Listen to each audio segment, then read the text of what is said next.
Happy Wednesday, everybody, and welcome to another edition of Big Blue Kickoff Live right here on Giants.com and the Giants mobile app. He is Paul Dottino. I am John Schmeelk. That's the phone. You giving us a call at 201-939-4513. Appreciate it. We're at 11 again for the rest of this week, 11 a.m. start this week and next, and then we'll be back on our regular season schedule, which, if we do not have a regular season practice schedule change, which, based on what it looks like this week, we're not, we'll be back at 12:30 for the rest of the regular season. We tried to find a top of the hour time, but frankly, one doesn't exist where there's no conflict with either locker room or coach pressers or anything like that. Thank you, NFL schedule. Because really, that's kind of what precipitated this being so wild. Yes, well, I mean, it's really Brian Dable's decision. It's not that the NFL. Too. That's what he bases his practice schedule off of their game schedule. So that's where we are, folks. So thanks for being with us. We will take your calls all show long at 201-939-4513. Paul, not a whole lot of news the last couple of days. You have not been on those since the preseason game, correct? I was on yesterday. Oh, that's right. You were in for Madeline yesterday. Yeah. That's right. So you did talk about that. So let's get to my little exercise then. I don't need to give you anything like that. So remember a week ago I told you I've been doing kind of a running 53-man roster list? Want to update for you where I'm at and where I still have questions? I'm curious to get your take on it. Yeah, I have 49 locked in. I have 4 spots that I'm a bit in limbo on. And basically, one of my spots was Tyree Phillips. All right. And now that he's back at practice, at least limited, that kind of makes me a little wishy-washy on one of those spots. All right. I'm at 47. So I'm curious to see who you have on that I don't. Okay? So you ready to go through it? All right. Here we go. I have a folder. I have a folder. I've been kind of since this week. I didn't start this until after the Carolina game because I didn't think there was much point in doing it. Well, like I think I was at like 40 guys, which wasn't difficult to do. So all right. So obviously only 2 quarterbacks, Daniel Jones and Tyrod Taylor. Mm-hmm. That's where I'm at right now. Yeah. 3 running backs for sure: Barkley, Gray, and Breida. But here's the thing: they've been putting a running back at one of those special team spots. So I think there's a good chance there's a 4th guy, either Brightwell or maybe Corbin. I have that open for now because we don't know Brightwell's health situation. Bingo. So I think I know I've been saying 3 all along, but I think we might get to a 4th just based on how I'm seeing them line up on specials. And folks, I will reference the Jeff Fiegel's comment. Look at first team kick return, kick coverage, punt return, punt coverage on Saturday. That's going to give you an idea of who this team thinks their best special teamers are and who is likely to make this team. Yeah, I've always gone with 4 running backs. Yep. And until Brightwell got nicked up, to me, it was no question he was going to be the 4th guy. But then he got nicked up, and he hasn't played the last 2 games. And you know what? It makes it tough. Yeah, and we talked about this yesterday with Howard, John. In the preseason, teams are not obligated to give you injury information like they are during the season, where they have an obligation. There are no game-by-game, questionable, limited. Right. There's none of that. There's none of that. Mm-hmm. So we don't truly have injury information on Brightwell, so I don't know what's up with him. No, we don't. In fact, I don't think we know the body part, do we? No, we don't. No, yeah, I don't so think we do. I just know this. I've seen him around on the property, and he seems in good spirits and does not seem to be like with any apparatus like a crutches or anything. Was he quick enough to still run away from you like he usually Nobody's does? Quick enough to run away from me. Except for Jalen Hyatt. Yes, that's so anyway, I'm putting Brightwell on my team because I'm assuming it's not bad. All right, wide receiver. I have 6 guys on. Mm-hmm. And the question is, will they add a 7th? So I think our 6 are probably going to be the same. Yep. Hodgins, Slayton, Campbell, Hyatt, and I have both Shepard and Beasley on the roster. So do I. Okay. Crowder was the odd man out for me. Yes, Crowder's off, and is Wan'Dale Robinson going to get activated before the season? Maybe. Well, I don't know that. I don't know that either. We will know that by the time we get to the 53-man roster. So we'll know that by then. How likely is it, though, John, that they would activate him off PUP without having him this week for the Jets game? I don't think so. Why would you activate him the day after the Jets game? You got to make the cuts 2 days after the game, right? It's on the 29th. Well, the thing is that if you think he's going to be ready for week 1 or week 2 and you want to have him available to you. Would you do that, though, without having had any practice or preseason snaps? I don't think so. I would think it's unlikely. You could, but I don't think so. And given the depth at the position, I think you can go 4 weeks without him. I agree, but I've seen this, I think, last year, right? Didn't someone get activated right before the season and it can surprised us? I don't remember, but it can happen. Luckily, Certainly. that's information we're going to have, so I don't need to make that decision now. Okay. So I didn't sweat about it, to be honest with you. Okay. The other guy I haven't read here, and I know fans have called and asked about this, and I've kind of shut them down before. But, again, if you look at practice, the first-team punt coverage, punt return, you know who's on it every single time? Bryce Ford-Wheaton. Mm-hmm. They're trying everything they can to get some special teams value out of him add to his value. And if you want to build a gunner in a lab, it looks like Bryce Ford-Wheaton. Fast, long. Yeah. And what is he, like 215? I need to see more production. I totally get it. Totally understand, but he's in red, so I don't have him on, but he's one of the guys that I think is not out of the question. Okay? Let's go to tight end. Darren Waller, Daniel Bellinger, Lawrence Cage are all on. Mm-hmm. And I have Sweeney and Myrick as a potential fourth as possible adds. But those are guys I do not have for sure yet. I'm sticking with 3 tight ends. I'm not going 4. Okay. Offensive line. I have the 4 offensive tackles, the guys that can play tackle. I have Andrew Thomas, Evan Neal, Tyree Phillips, Matt Parrott. So you're sold on Phillips Medical? I mean, he's at practice. I know. Well, he came back yesterday. We'll see. And I made my change yesterday now to potentially put him on because I'm concerned about the health. 100%. But we'll know more about the health coming out of the Jets game next week when we can make that final thing. If he's healthy, I think he's on. Let me put it that way. Okay? I would agree with you. Right. Not knowing what his health was going into yesterday, I was actually going to save Lemieux and not put Phillips on. And I don't think in my mind that Cunningham deserves that spot. All right, now we're going. I don't think he's done enough either. I agree. Interior offensive line, John Michael Schmitz, Mark Lewinsky, Josh Azudu, Ben Bredesen. And, Len, this is for you. I have Marcus McKeithen on. So do I. And that's my 9 offensive linemen. Yeah, I have McKeithen also. I think he's done enough since he's gotten back, and I've heard enough from coaches to think that he's going to make the roster. I concur. His physical prowess is just too much to ignore. He's a large human being. And it's a shame, and we talked about this also with Howard yesterday. The body of evidence that he's put on the field is so slight. Yeah, I know. You could understand someone being nervous about putting him on the team. And yeah, he's a guy that probably won't be active on game days. And they're going to work him into it. So it's just that his measurables and what they think of him is too high to ignore. So I have him on my 53. So I have 23 offensive players right now that I feel really good about. I have 25. Who are the 2 that you have that I don't? You have one of the running backs, right? That's one additional one, and then who else are we missing? I've got Brightwell as a keeper. Okay, and then who? And I have I have Lemieux as a keeper. Oh, you have Lemieux. Okay, so you have Lemieux and Brightwell. Again, this is still fluid for both of us. Of course. I'm at 23 on offense. Defense, I have 6 defensive linemen, and that's not including edge players.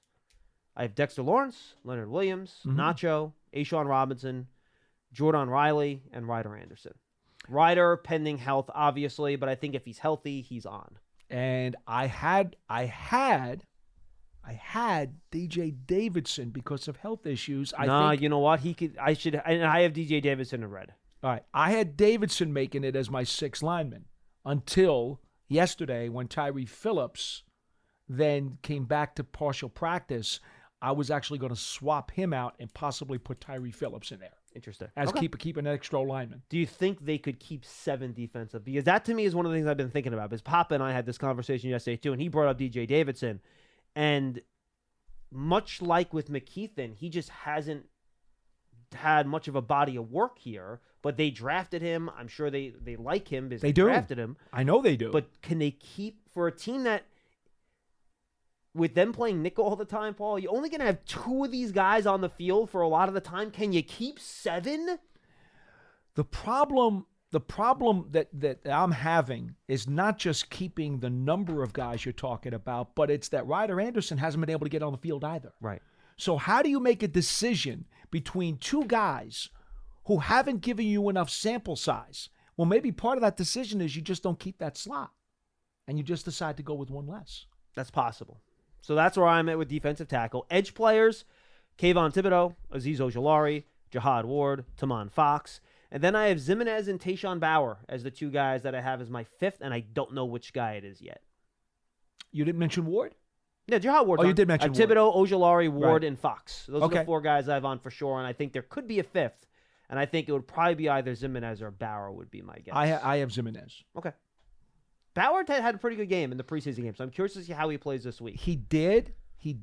I think Wink has a soft spot in his heart for Zimenez, and I think that after they didn't draft an extra pass rusher, they brought Zimenez back. Right. And I think when you do that, it shows that you have an inkling that, you know what, he was kind of an emergency safety net, if you will, if they didn't pick up an extra guy. And the fact that they did that makes me think that they got something there, that they may want him. Do you think Baldonado has a shot? I think he's practice squad. Okay. Because I don't think he's going to get claimed. Yeah. I think you could easily get him through. Inside linebacker's tricky, right? So this is where I have a couple open spots here. Really? Yeah. I mean, Okay. Because right now I think the 3 guys that are on are Okereke, McFadden, and Beavers. Those are the guys that are on. Yep. Beyond that, some combination just for special teams purposes and depth Yeah. is Carter Coughlin, Yeah. Cam Brown, and Deontay Johnson. Those are the 3 guys I'm looking at there. Okay. And I think Coughlin is probably first on that list for me. That's what I have. With Cam Brown having the injury thing now.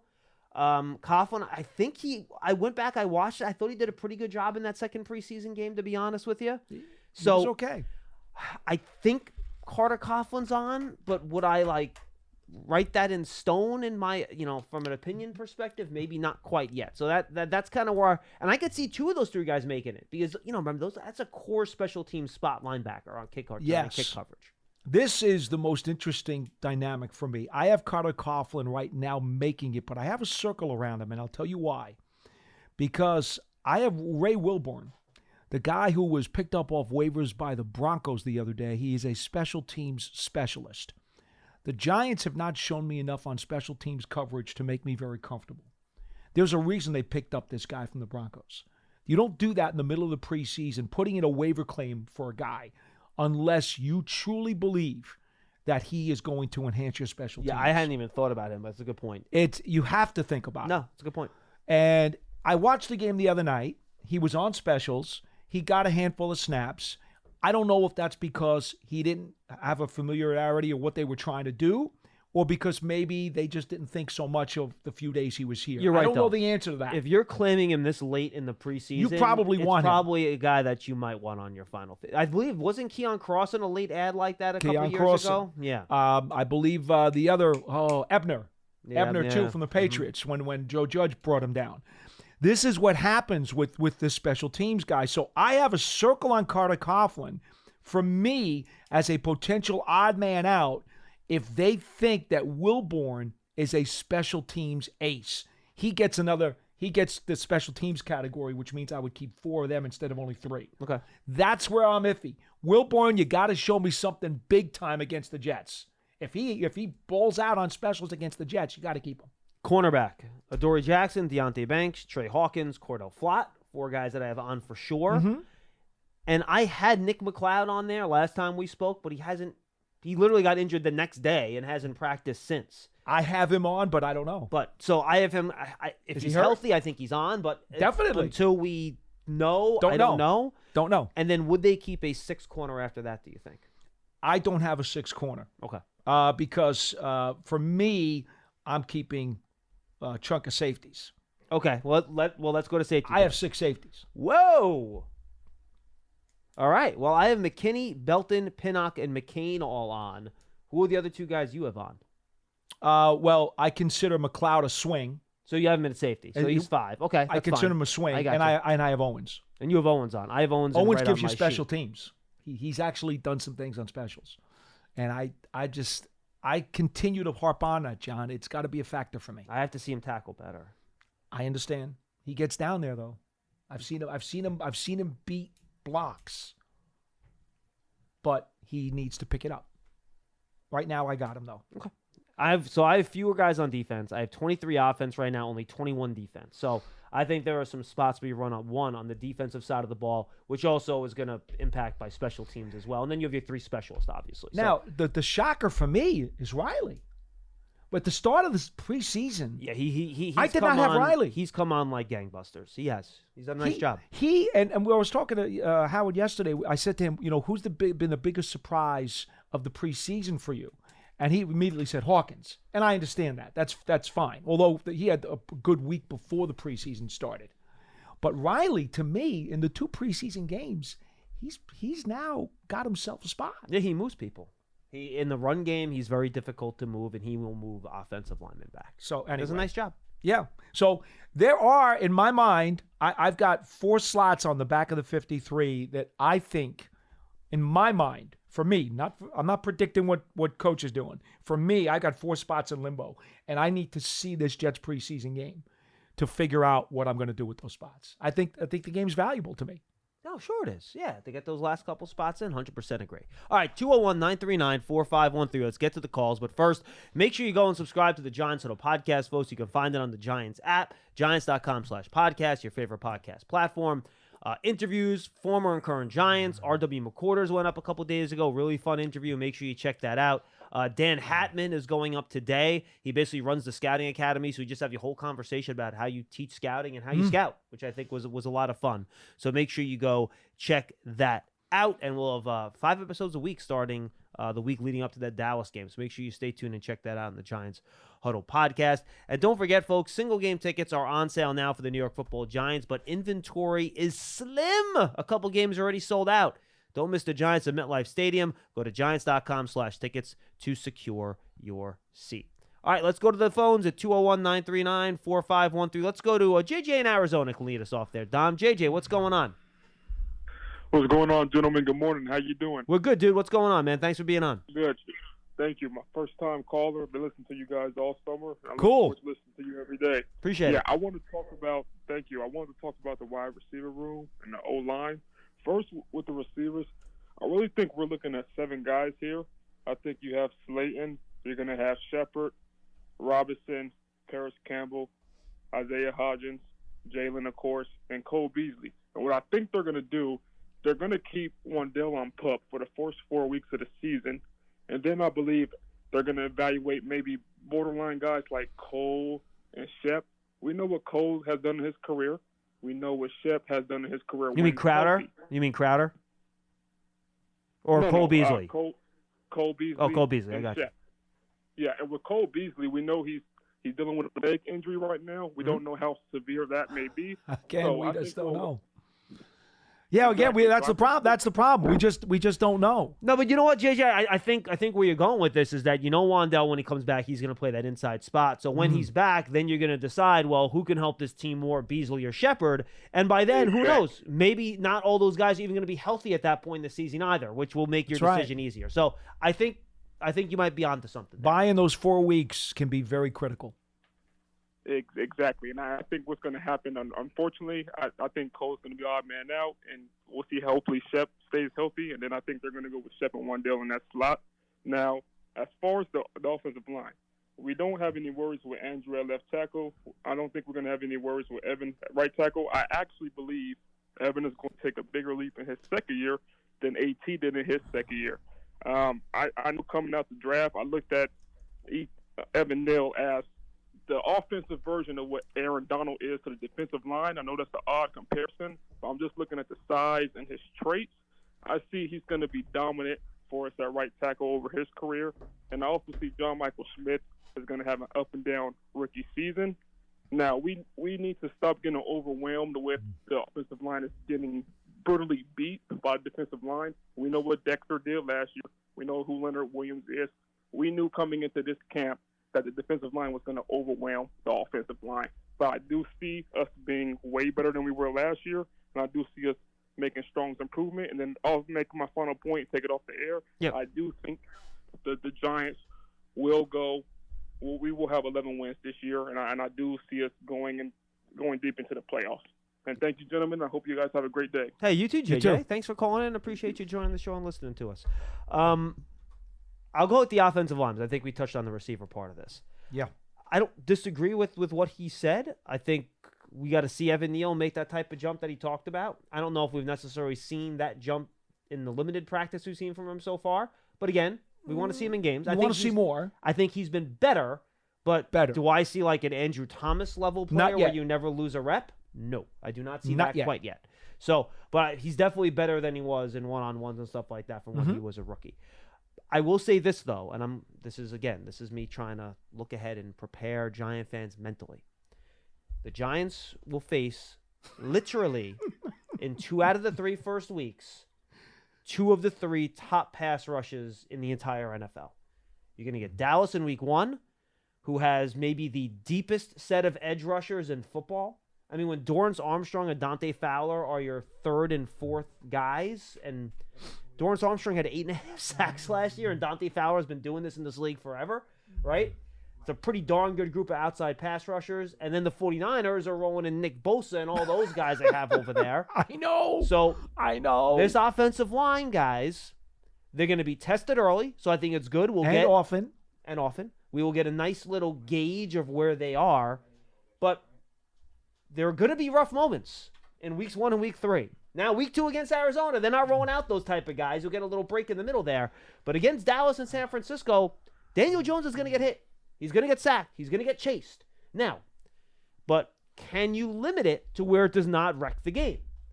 That's what you do. When you're facing teams as good up front as Dallas and San Francisco and eventually Philadelphia and even Washington to an extent, right? You just have to hold up well enough to where those groups do not wreck the game. Can your offense function normally? There's going to be rough patches. There's going to be sacks. There's going to be quarterback hits. There's going to be pressures.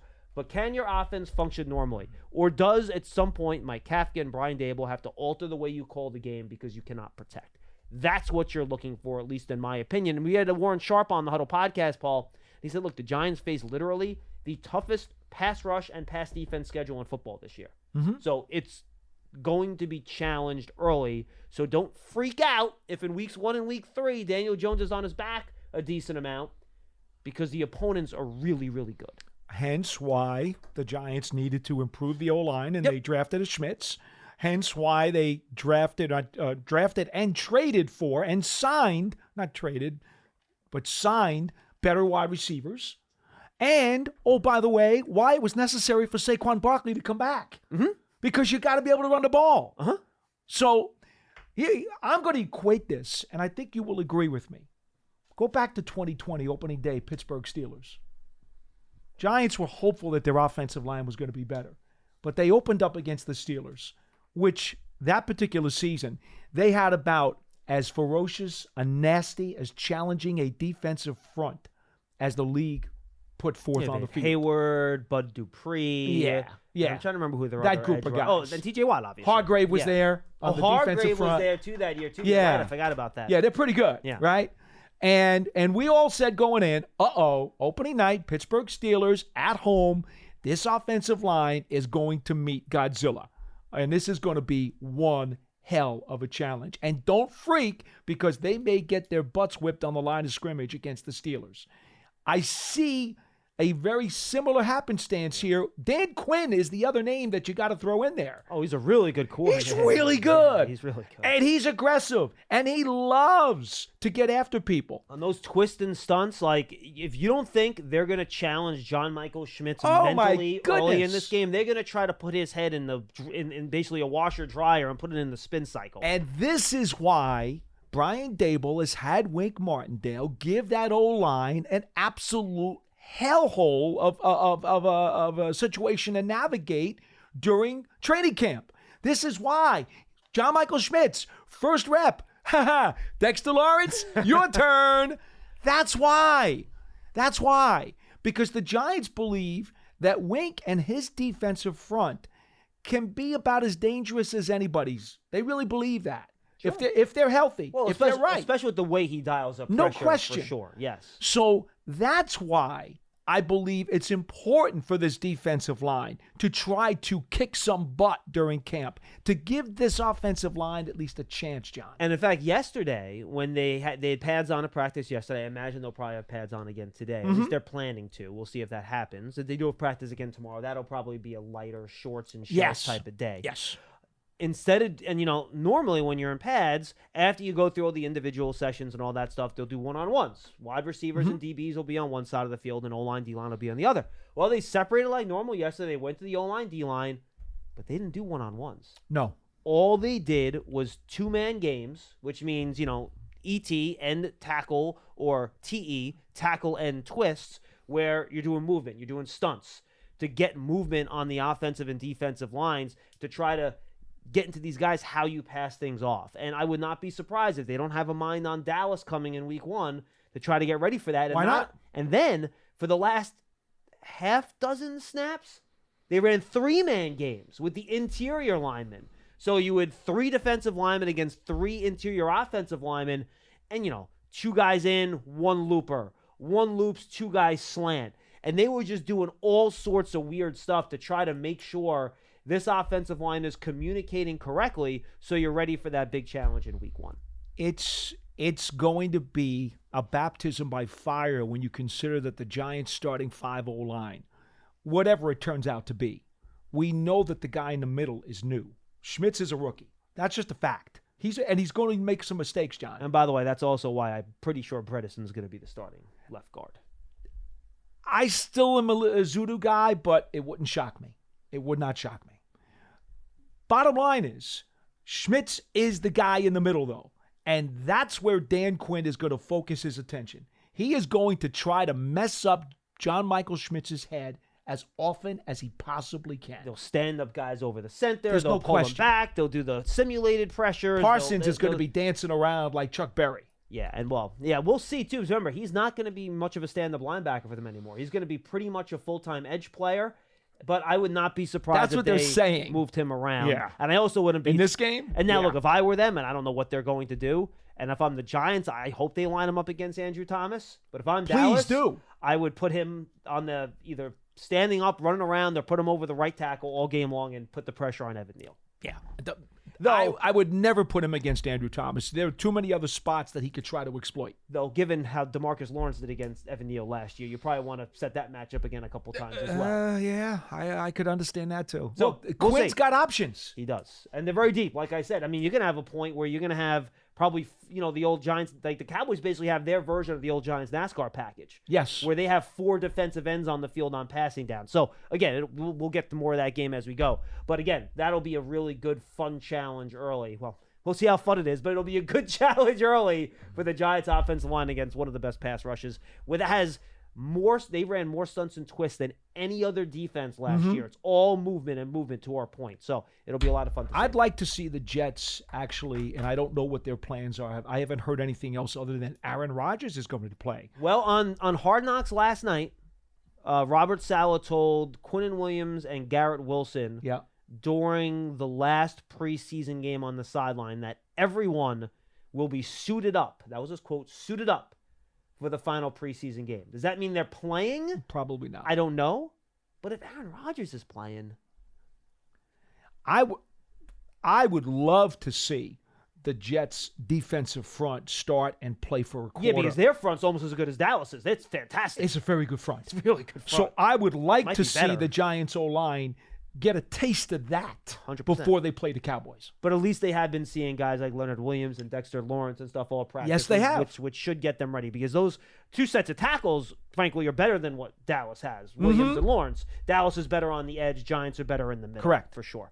201-939-4513. Let's go to Gary in Virginia. He's up next. Hey, Gary. How you guys doing? We're Good great. morning. What's up? Thank you for everything you guys do. I appreciate it. In fact, most people work out to music. I work out to BBKO. Hey, well, you know what? Paul Dottino energizes everyone. If I needed energy for a workout, I'd want to listen to Paul also, so it makes sense. Public service comes to me for extra power. There you go. Three quick questions for you. The first one is, who do you think will play more snaps, total snaps, Gray or Breida? Gray. For the season? Oh, yeah. Oh, yeah. Do you mean the season or do you mean for the third preseason game? Good question. For the season. Are you including special team snaps? Yeah, you have to include Or are you just that. talking offensive snaps? Total snaps. Offensive snaps, I'd say Breida. Mm-hmm. You know, Breida's been the personal punt protector a little bit in practice, too. So he might... You know what? I'm going to go Breida for both. I'll say Breida for the offense, and I'll say overall snaps, I think Gray. And I want to see Gray be a little cleaner. And this is for you, Donnie, in Queens. I want to see Gray be a little bit cleaner on the catches on the punts in the third preseason. He's been game. okay, but He hasn't dropped any, but there's been a couple shaky moments. To Donnie's point. yeah, you'd like to see a little more confidence back there. But yes, he's done well enough that I think for the time being, he's going to start out as the guy. What else you got, Gary? Well, how about the third pass rusher? Who do you think will play the most snaps after Aziz and Thibodeau? Are you counting Jihad Ward in that mix? No. Tamon Fox. I agree. Okay. And the third question, is there any chance Tommy DeVito takes that 2 spot? No. Nope. All right, that's all I got. Thank you, guys. I like the rapid fire, Gary. That was pretty good. Yeah, look, DeVito, I think he's earned his way. You know, a month ago, if you got Paul and I and you asked us, is Tommy DeVito or a different person the third quarterback on this roster this year? I think both of us probably would have said a different person. Correct. I think Tommy DeVito has earned his way as the third quarterback on this team. Maybe not on the 53, but on the practice squad for sure. He's been competent in his preseason games, which for a undrafted rookie quarterback is actually saying a lot. He's done a nice job. Yeah, there's no doubt in my mind that he has earned his way onto a practice squad. I will say this, John, and it also shows you how much this team has raised its overall level of talent on the roster, because I'm actually excited about the potential practice squad guys. I can't remember saying that before. I agree. You know, there's I mean, you get 16 of them, and I'm telling you right now, over half of those guys, you know, in my mind, I'm really excited about. I'm really happy to have. Here's one guy I'm worried about because he's back at practice this week, Colin Johnson. I I'm know. sure he's going to play in the game. I know.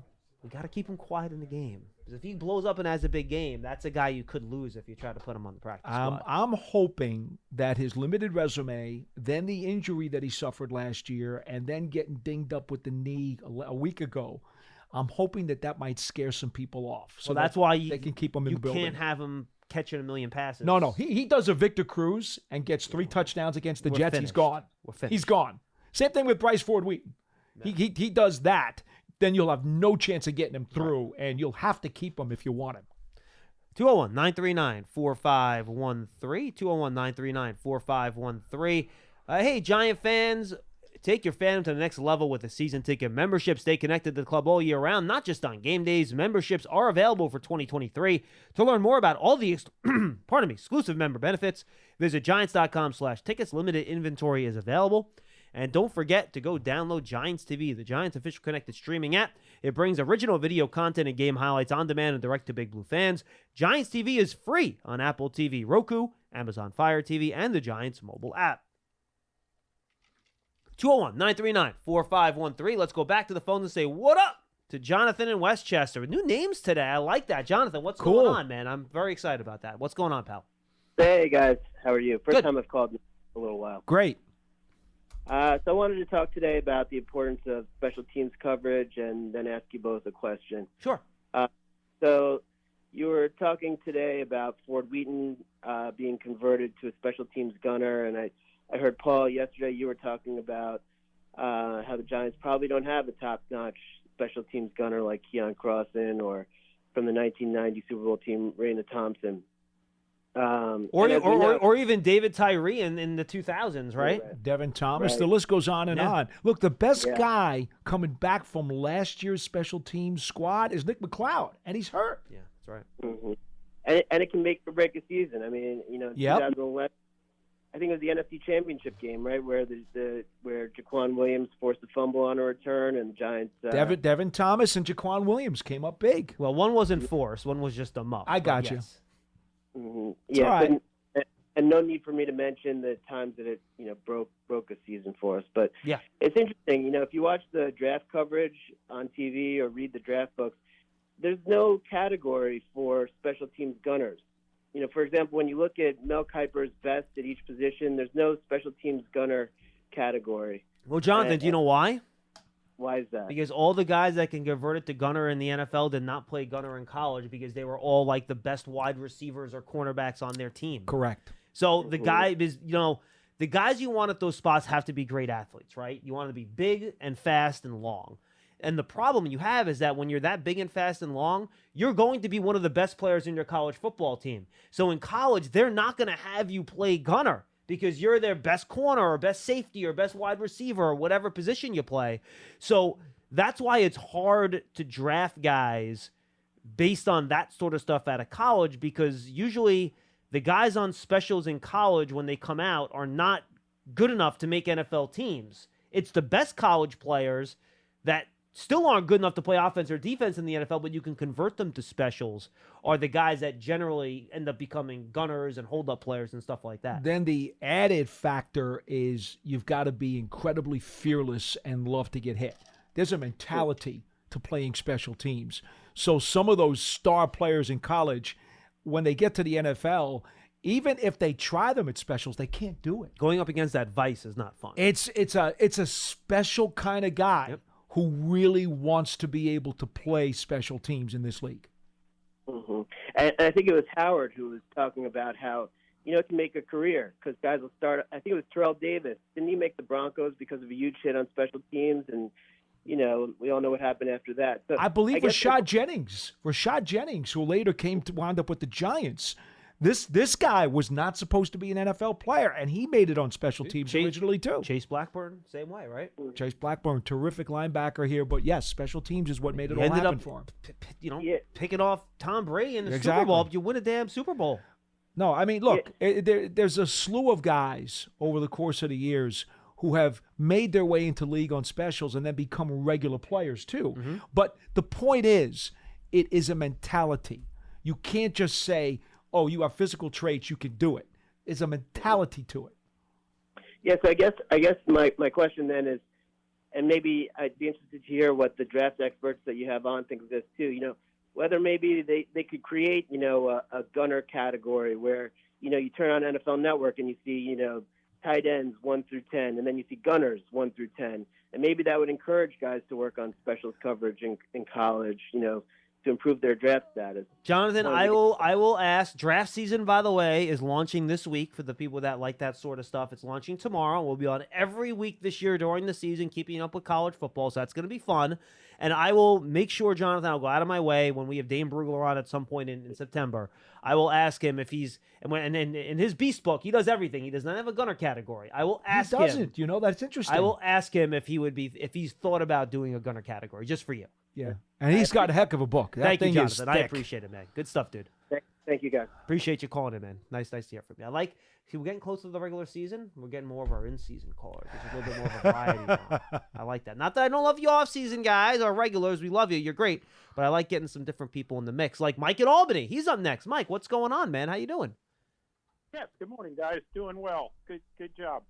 Hey, a couple of quick questions. Yes. No doubt we're all excited about the Giants' talent upgrade this year, and we've seen it so far in the preseason games. I guess the question in my mind is, how does our talent upgrade stack up against the rest of the division? Because I remember the end of last year, Joe Shane mentioned after that Philadelphia game, we just didn't match up well talent-wise with Philadelphia. And the division is tough again this year, it looks like. I wonder how you guys feel about how our improved talent stacks up in the division. No, it's a great question. And Mike, we did back in June probably the points thing, our position by position point rankings, which is basically based on player ability, and then we have a coach category too in that mix. And every year the Giants, have been third or fourth, to be quite honest with you, probably dating back to 20. We've been doing it for a while. 2018, 2019. And this is the first year where I believe Paul had him, I think, even, or maybe the Giants ahead a point, and I had Dallas only ahead by maybe 2 points. Philly was still in first for all of us because they're very talented. But the Giants, just from a talent perspective, had closed the gap in the division. Are they there yet? We'll see, because where they closed the gap were at some of the positions where we wouldn't consider them premium positions necessarily, but they still had closed the gap.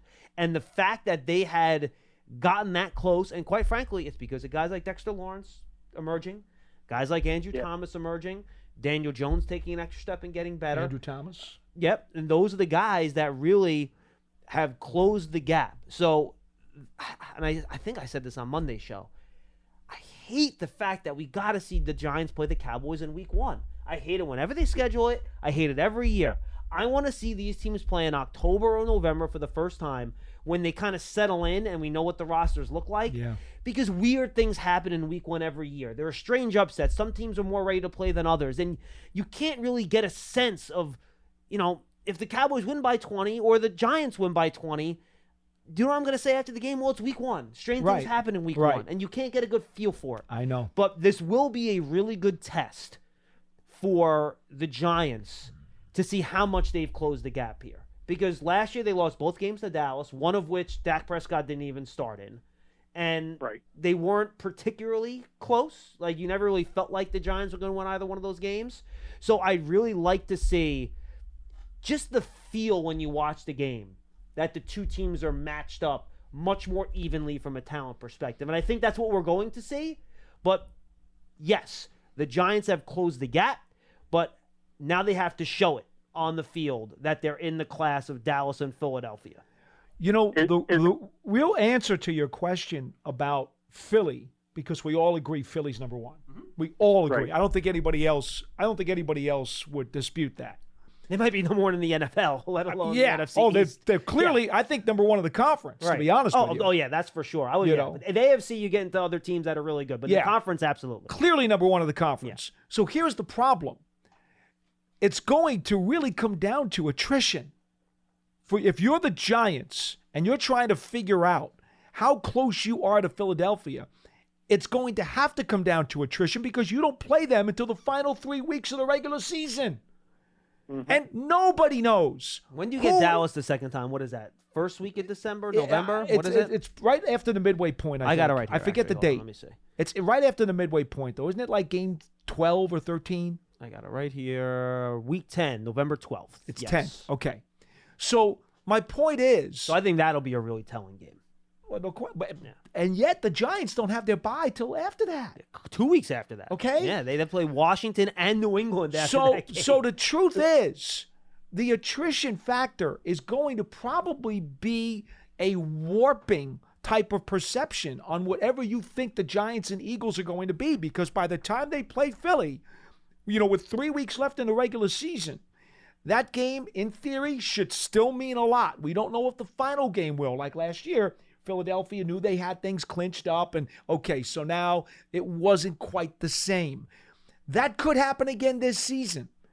So it's that first Philly game that's really going to tell you the story about how narrow the gap may be. The problem is it's so late in the season that attrition and injuries may turn out to warp your perception. Those two teams might look completely different in December. Absolutely, they could. Is it fair to say you got to be at least 500 in your division in order to make the playoffs? Well, generally, yes.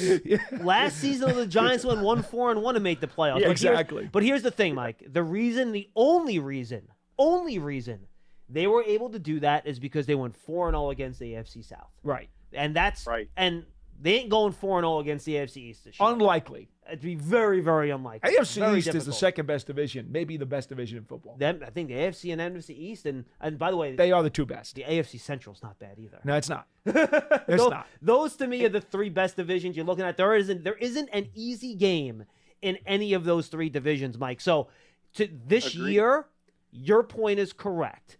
If the Giants want to, I'll be honest, if the Giants want to make the playoffs, they have to go at least 3-3 in the division, which means they finally have to beat Philadelphia or they finally have to beat Dallas. Right. And they have to sweep Washington, which they didn't even do last year. So, yes, Mike, great point. 3-3 in the division should be the benchmark if the Giants want to be a playoff team this year. Perfect. Thanks. Hey, one other quick one, and I'll get off. We haven't had much of a punt or kickoff return threat, in my opinion, in several years. I'm glad to see they're focusing on that this year. And obviously Gray is the guy. Just wondered how you guys feel about that and think we've upgraded that part of our attack as well. Thank you, Mike. I appreciate the call, man. Yeah, good stuff. I need to see it. I think Gray is the body type and quickness. I think I'd like someone with a little bit more long speed than him, ideally. But Understood. obviously, beggars can't be choosers in these situations. I love Eric Gray. No one was a bigger fan of Gray in the draft process than I was. I thought he was great. Yeah, I think he's great. I just think let's see the punt catching again, Donnie and Queens.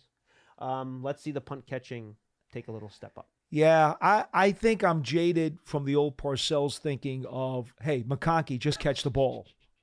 Okay? You're jaded by Parcells thinking? No way. Well, I mean, the heavy influence there, right? I understand. I'm not so much concerned about the returns. I'm more concerned about the coverage. Right now, to me, the special teams coverage units are a significant headache that I'm concerned about. Especially based off what happened last year. I understand why you'd be worried about it. I'm not going to cry too much if the return units are average or even a little subpar. I could live with that. Just don't give up the ball. Don't turn the ball over. That's You it. took the words out of That's my it. mouth. Yeah. I'll take 6-7 yards a punt return. I'll take 18 to 20 yards on a kickoff return, and I'll live with that. That's okay. But get down there and down that ball inside the 10 or inside the 5. Get down there and make that shoestring tackle. Get down there and pop the guy to where you can knock the ball free. Give me some really good special teams coverage.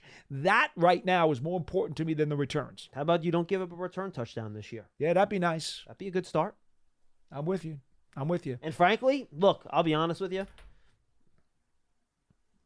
I don't really care what else happens. If you don't give up one return touchdown all year, that probably means your coverage team's had a pretty good year. Yeah, I mean, now of course maybe you have an 85-yard return, the guy goes out of bounds at the 10. All right, that I'm not putting that into consideration, but just don't give up those big game-changing plays. Look at it this way: we all concur that Wink Martindale predicates everything that he does off of his pressure package. Of course. Okay, that makes the coverage units on specials even more important, because the further they pin guys back in their own territory, the more Wink can do with his kaleidoscope defense, and the more he starts foaming at the mouth and starting to make things happen with his unit. That's it. There's a corollary there that's connected. So that's why I'm big on it. So we went to a planetarium earlier this year. Clara bought a kaleidoscope. Very cool. Very excited about it. She still has it. She still does the twist and looks in there. It's cool. I had one as a kid. It's old school. Yeah, but I think we joked a couple months ago where I bet you kids they don't even know what kaleidoscopes are. But she saw it. She's like, wow, this is cool. I'm like, yeah, that's a kaleidoscope. And I was all like, hey, how about that? The colors are bright and they're fun, and it's almost like looking at a screensaver on some of the screensavers of your computers where the colors are all over the place, and it's neat. Do you remember those old 3D pictures where you had to blur your eyes and then the images popped out? I do remember the those. Picture? I do. Were you able to do those? I was. Good. I had old ViewMasters too, the 3D ViewMasters as well. It's funny, when I was cleaning out my house a couple years ago, my dad's old house, we found one of those red ViewMasters, and it kind of it wasn't technically, I think it was like some kind of Disney version of it or something like that, but was it still working? Yeah, it had the circles with the little things, and you would turn and move from one to the other. Yeah, we had, cool. Yeah. Cool. I thought it was funny. Run or Walk with Giants Legends. The Giants Foundation will host a 5K race and kids run presented by Quest on Sunday, October 8th at 9 a.m. at MetLife Stadium. Net proceeds will benefit the Giants Foundation. All participants will receive a commemorative t-shirt. After the race, stay for a post-race festival with appearances by Giants legends and a live DJ. Register now at giants.com/5K. All right, we got 3 callers. We got 10 minutes. Then we have Brian Dable, so let's get to it. But not on the show, media availability. Sorry, I don't want to get fans all excited. No. Let's go to Ralph in Florida, then Scott and Peterson. We'll get to you next. Ralph, what's up? Hey, guys, what's going on, man? Great show so far. No negative media talk, nothing. Everything is team oriented. I know you guys are having fun with it. I keep us focused, Ralph. I don't let the Tino get out on his reservations over here. We're keeping it real today. It's great. No, my question is, do you really believe the third pass rushers on this team? I'm thinking maybe a waiver pickup, or maybe if they cut Darnay Holmes and Zimenez, that saves some money for maybe Ngakoue. I know it's a reach, but just that kind of thing. Didn't Ngakoue sign? Yeah. Ngakoue signed. He's not a free agent. He signed with the Ravens? Was it the Ravens? No, it wasn't Baltimore. Was it Carolina? Oh, boy, John, I don't remember. He signed, though, like 2 weeks ago. Oh, he Chicago, signed. I'm the sorry, Bears. I didn't know. He said he good. signed with the Bears. Back question. He signed with the Back Bears. question. That's Couple okay. weeks ago. No, yeah, he signed with the Bears. Okay. And then my point with like the guy with the gunner question, that is a great point to make, because I think if the Giants want to really, really take a step up this year, they have to be middle of the pack in special teams. I think, the Scottish Hammer has to be a better punter inside the 20, inside the 10. He has to become a better punter this year for us to really make that step, or like Paul say, for Wink's defense to really excel. That's just huge. And getting down on coverage, as Paul says, I think a player like Trey Hawkins is going to be on specials. So I think that's going to add to it.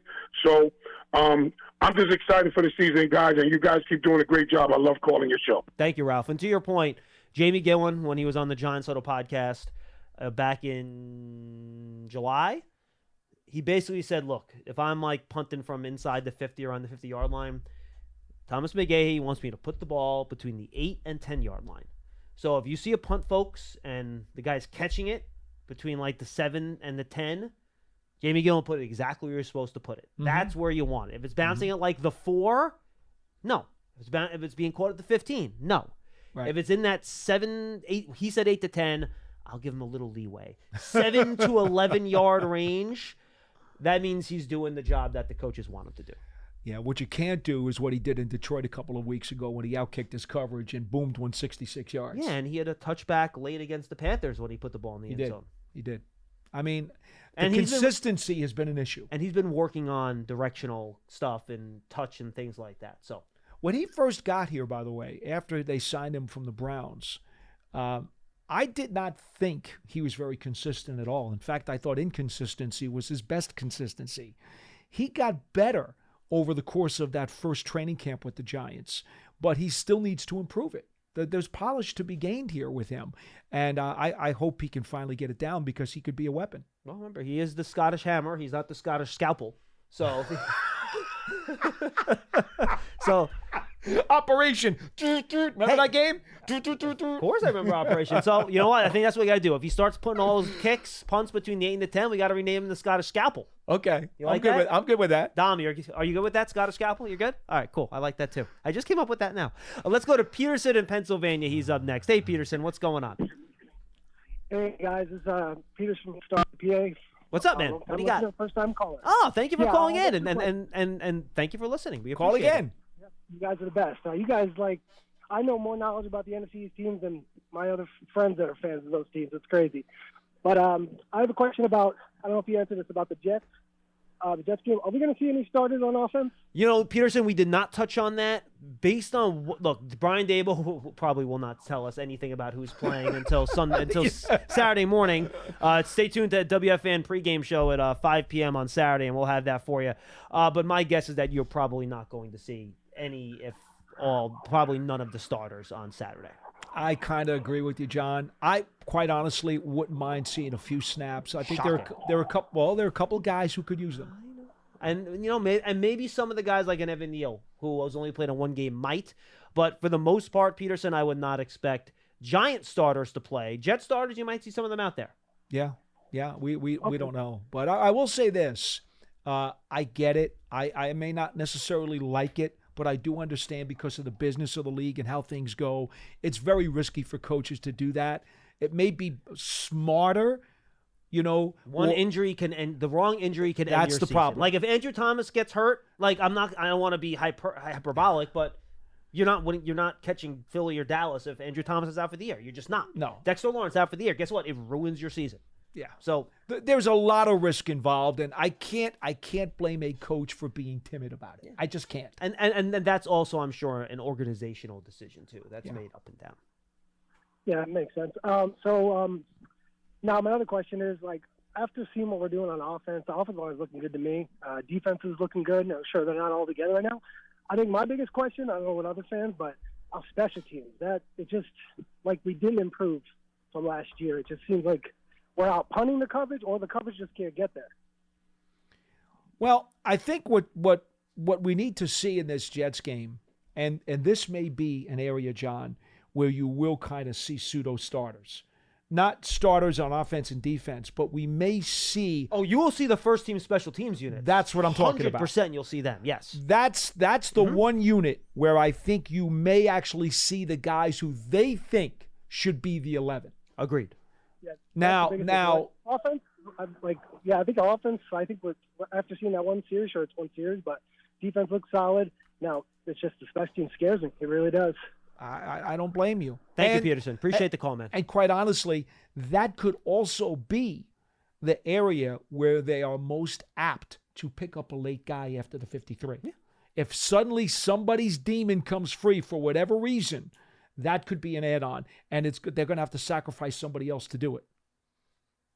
201-939-4513. Scott in New Mexico will wrap us up. Scott, what's up? Hey, guys. How you doing today? We're good. Assuming that well, first of all, I kind of disagree with you. I think to win the division, you're going to have to be 4-2. No, you might. No, Scott, no. To win the division, 4-2. I said to make the playoffs. Right. You have to be 3-3. Okay. If you want to win the division, you probably have to. Yeah, I would say minimum 4-2. I think that's fair. That's fair. Right. Because I watched Washington, and Sam Howell is not bad at all, and he's supposedly the weakest link. Oh, you know what? It's funny, Scott. I did not watch any of that game against the Ravens. Did Howell look pretty good in that game? Yeah, he did. He did. All right. And you know what? When this so- show's over, I'm going to go. I'm going to watch all the snaps. I'm actually curious to see that. He did pretty well. Okay, my question is this. Assuming that the starters are Neal, Bredesen, Thomas, Schmitz, and Glowinski. Mm-hmm. My question is about Matt Pert. Carl Banks, in his dissertation on, again, the pregame, and again, I don't know how much to actually get out of a preseason game, but he was kind of, not necessarily critical, but wasn't sure if Matt Pert was the guy to be the fill-in, if necessary. Do you feel that this is it for Matt Pert if he doesn't perform well, that this will be the end for Matt Pert because he's been in the league since 19, I think, is it? Yeah, that's true, but he's almost had 2 years canceled out because I know he had of the ACL injury. Yeah. Right. Look, Scott, here's the thing. A lot of Okay. look, and I'm going to be mean here. This is not referencing Matt Pert. There are a lot of bad offensive tackles that last in this league a very long time. Pardon me, because the position is so thin in the league. Right. So, no, because I think the position's so thin. But I will say this, and I'll respectfully disagree with Carl and Paul. Who was the offensive tackle who was a twin that we picked up from the Eagles years ago? Sean Andrews. Sean Andrews. He might be our best swing. From what I've seen this preseason, he might be playing better than any of the swing tackles we've had since Andrews. Okay. Is there a chance Matt Pert might not make the 53? I think he's on the 53. I would, at this point, I'd be shocked if he wasn't. And I think Bob Whitfield was a really good third tackle for the Giants when he was here, the former Atlanta Falcon. Well, that was bad. That was way That before, go though, right? yeah, and I'm going back to him. Okay, yeah. I think Whitfield was better than Andrews. Well, that's true. Yeah, I don't. Yeah, that was Bob that was Whitfield. before my time covering. The But team. here's what but John's point's correct. I think Pert right now is playing better than any Giants third tackle has in a very long Hey, and time. Scott, I'll be honest. You want him to get better, but I would ask you this. Is he their third tackle if Tyree Phillips is healthy? Yeah, that's true. Tyree Phillips might be in that mix too. And Scott, I'll say this. If you would asked me a month and a half ago, I probably would have said 50-50. Do I think Matt Pert's on this team? Right. I would probably say no. But he has played, just because, they didn't draft him. I know they like Tyree Phillips. He's been hurt. But Matt Pert has stood up really well, even when he's had reps against Ojulari and Thibodeau. When he was in Detroit against Hutchinson, he had mostly good. He had a couple bad, but he had good ones too. He's real. And in the game against Carolina, he held up. Mm-hmm. He would look. Is he dominating? He had a couple of mistakes, but but what are you going to do? For a swing tackle, I know he's done. And I think Brian Dable said it. Bobby Johnson has said it. He's done a really nice job. Okay. Last point, and then I want to get off the air because I know you're short on time. Just a clarification. Yes. Someone, I don't know who it was on the air, said that Neal was wearing a brace. Did I misconstrue that, or? And I didn't hear that before. I know he wore the brace last year. Last year he did. He has not been wearing a brace in camp this year at all. No. Okay, because course, Carl had mentioned that. He says he had a brace, and I said, this is the first I ever heard of it, and I was a little worried, of course. Did he wear one in the that. game, maybe? I don't recall if he had one in the game the other day. He had one on at practice the other day, but it was not because of injury. I think if he's wearing it, it's only precautionary. Yeah, I don't know anything about that, so I have no comment. Someone said the other day... Thank you, Scott. Appreciate Thank you, Scott. To clarify something about Pert, somebody, one of the writers posted the other day that Neil had been wearing extra tape on his ankle, and they thought that he was hobbling, and they thought he was injured. Well, that wasn't the case at all. I did see his ankle get retaped at practice yesterday at one point. At one point yesterday. Now, the day before, it was 2 days ago when they were inside. Was it 2 days ago? Monday, yeah. No, that was last week, 3 days wasn't ago. it? 3 days ago? Yeah, whatever. Whenever it was inside. Somebody had apparently posted that, and I got asked, well, does he have an injured ankle? Turned out it was a preventative because they were going on the turf. And so he wanted extra tape on it. So there was no injury there. So we got to be very careful. And then the other day, someone also...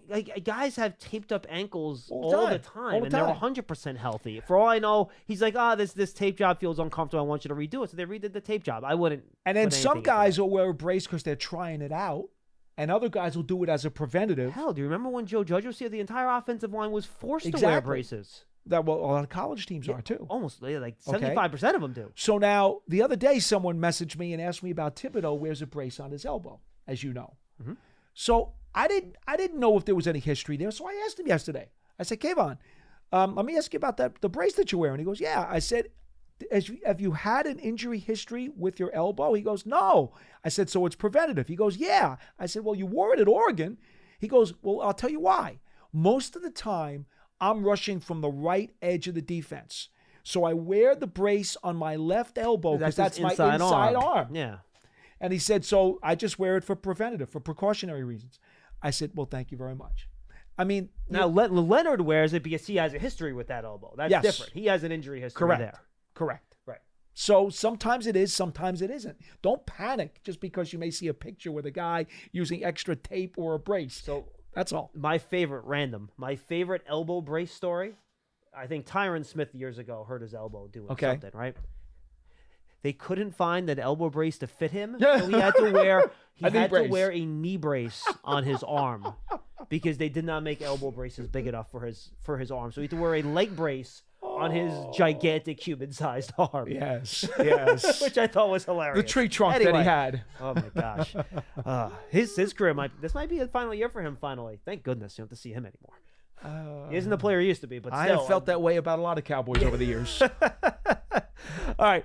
For Paul Dottino, I'm John Schmeelk. Really good show today, guys. We got some different callers. We got some really good questions. Awesome job. Fun stuff. Really good. Tomorrow, it'll be, I believe, Lansing Casillas on Big Blue Kickoff Live, so make sure you check that out right here on Giants.com and the Giants mobile app. For Paul Dottino, I'm John Schmeelk. We'll see you then at 11 a.m. tomorrow.